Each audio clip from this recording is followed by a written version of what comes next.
Welcome, welcome everyone.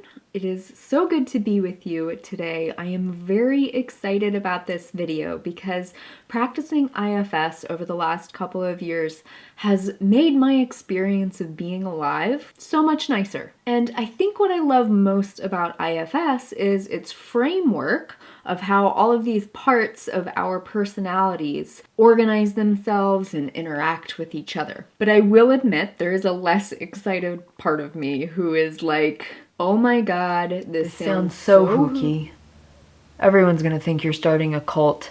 I really don't think we should be talking about this publicly. Which is pretty unfair because IFS is a legitimate modality that's used by highly esteemed psychotherapists and coaches and somatic therapists all the world over. And it does get excellent results for clients. But for some people, initially, yes, it does sound a little bit hooky that we have all of these different parts of us who have surprisingly distinct temperaments and coping strategies. First, we're going to explore our protective parts because often these are the easiest parts for us to be consciously aware of. Under the umbrella of protective parts are managers and firefighters. So managers are often the parts of us that are most active on a daily basis. They are diligently and proactively managing our daily lives. They tend to have a lot of ideas about how we should behave, what we should do with our time, and how we should be perceived by the people around us. However, managers do tend to have a deeper motivation. Beneath these surface concerns about what we do on a daily basis, they are most interested in keeping us from feeling emotions that are too intense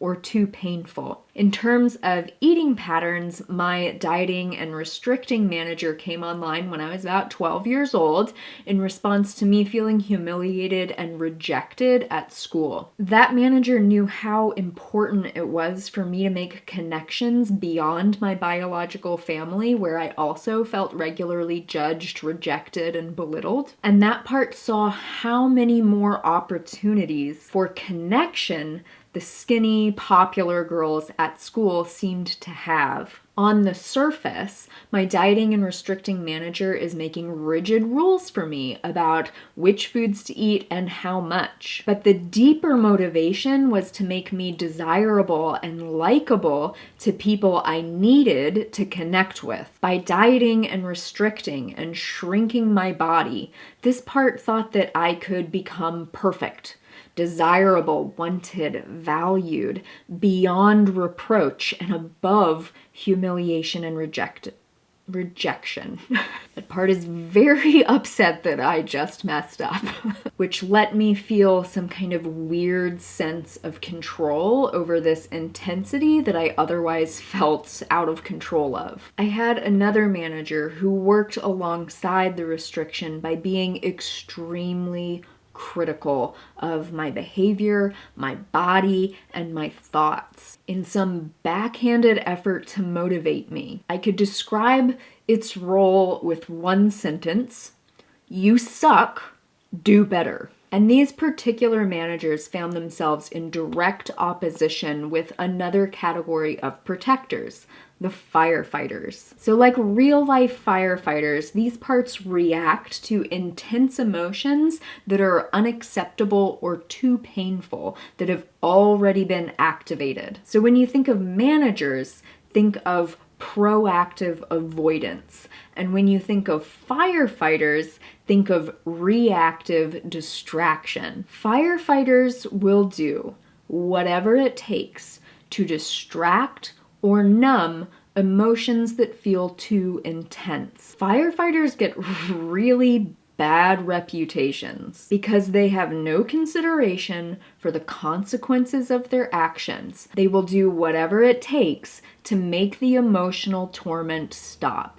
Firefighters are often strongly disliked by other parts within us, and they often meet fierce criticism from the people around us because they don't care if their actions undermine other goals. They don't care if they ruin relationships or skyrocket your BMI or give you cancer. There's an immediate emotional emergency that needs fixing, and they are going to fix it using whatever tools they have. As we talked about last week, the nervous system learns in infancy and toddlerhood that food can be really comforting. In the IFS framework, firefighters simply hijack those comforting circuits in our brains to achieve their desired aim: distraction and numbness. Most of us have several firefighters that operate in a hierarchical system.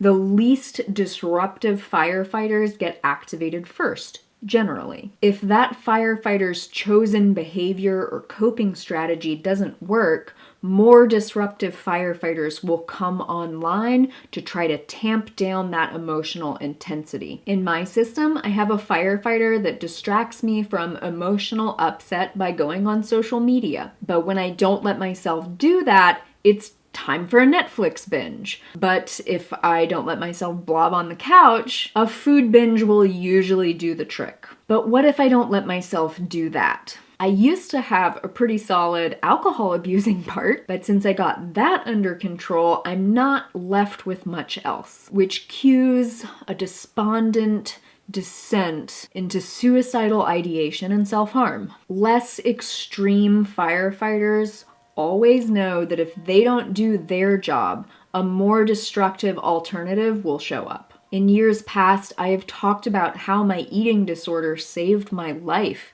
because it was an elegant distraction that kept me from feeling emotions that were way too scary and way too intense to process when I was young and totally unsupported. Using the IFS framework, I see that what I was describing was this binge-eating firefighter and the incredibly distracting fights it would have with my restricting and critical managers. When parts fight with each other like this, in IFS, it's called polarizations. And boy, oh boy, do these dynamics consume an epic amount of energy and attention. I mean, literally, entire lives can be spent with our parts just fighting with each other. The ironic thing is that both sides of the polarization have very different strategies, but they actually want the same thing: to protect you from further harm,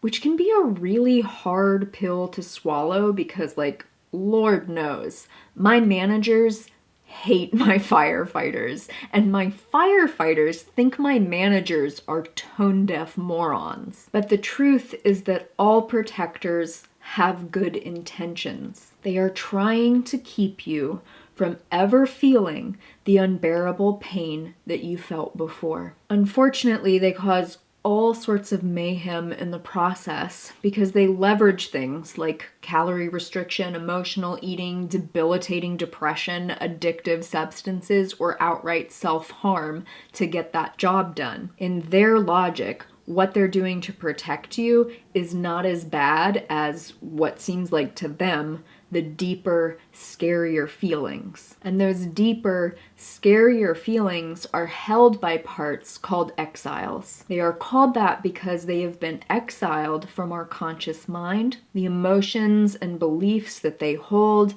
are too intense, too painful, too frightening to face. And it's vital to understand that that was 100% true back when these parts were first hurt. Exiles are usually young because it's very easy, in the way that our society is set up, for children to have deeply wounding experiences. And the way our society is set up, children are often left alone with little to no adult emotional support. And we children use our narcissistic little child brains to internalize the pain and blame ourselves for what happened. And trust me, the world is like super full of people who will eagerly agree that it's all your own damn fault. These internalizations often solidify into conscious or subconscious beliefs about ourselves, other people,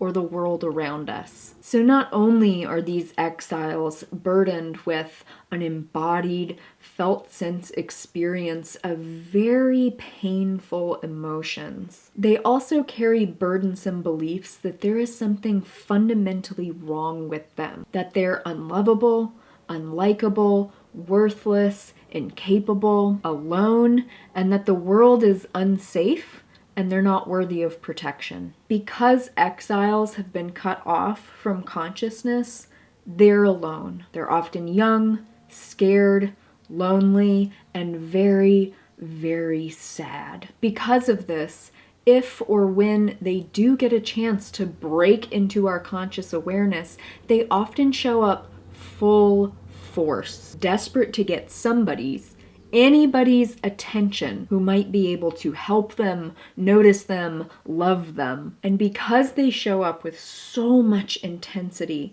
the internal system and the outside world is often scared of them. They're too much, they're too emotional, they're too childish, they're too demanding, too unreasonable, too needy. And with that external rejection and internal rejection, our firefighters show up to stuff them back into the proverbial basement, and our managers barricade the door. And our protectors get even stronger. I should have known better than to ever show them who I really am. For a lot of people, it can feel like our exiles are the truth of who we really are. And that's a really terrifying way to live, because it creates an inner knowing that if anyone really knew me, they'd reject me, they'd leave me, I'd be completely alone. So of course your protective parts are going to work double duty to make sure no one ever sees what's truly inside. And they make sure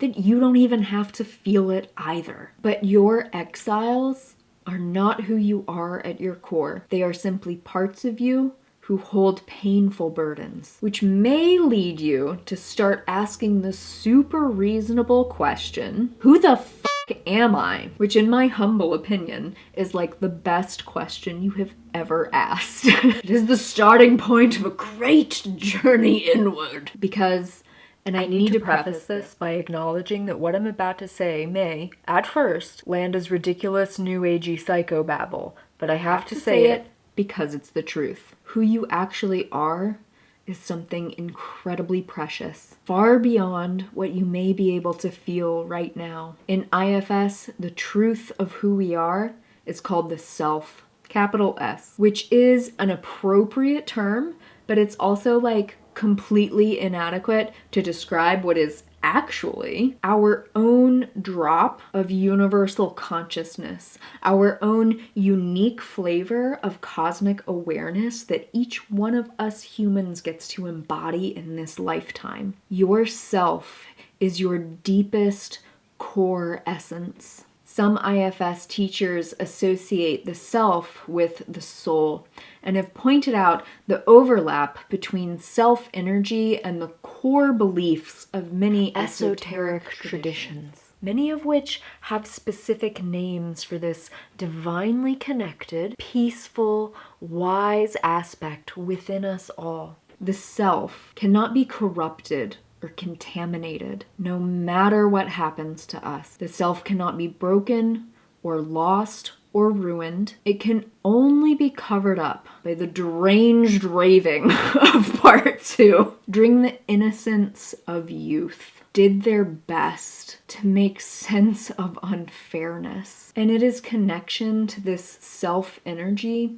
that ultimately heals our parts and creates an internal sense of safety and stability. The self becomes our own inner secure attachment figure, providing a sense of peace and contentment and comfort that, in my experience, is more meaningful than any outer connection I've ever been able to cultivate. And I have some pretty great people in my life, so that's really saying something. So that's the good news. The slightly more difficult news is that connecting with our self energy isn't always straightforward. Activated exiles, rigid managers, chaotic firefighters can feel overwhelming to be with. A lot of our protectors don't even believe that the self exists because they've never necessarily experienced it, particularly not our resourced adult selves. Many protectors believe that they cannot stop what they're doing, or we will be abandoned, or hurt ourselves, or be blindsided by some other catastrophe. Taking an inward journey to reconnect with the self can feel like bumbling around in the dark woods with a blindfold on, knowing that, like, you might be kind of close to a cliff. And so there can be quite a bit of resistance. But the good news is that resistance is totally workable with the right support and the right environment. And you can do that for yourself. And so that's what the next video will be about. It'll be a dive into what it means to heal our parts, how healing occurs in the IFS framework, and what a healed system looks and feels like. Until then, I would be so appreciative if you'd take a few minutes and leave a comment down below about what stood out most to you about this video, about IFS, or about your own system. And perhaps even reflect on how this understanding might begin to influence your relationship with food, eating, and your own self. As always, make better choices for yourself. No one will do it for you, and take really, really good care. I will see you. Bye.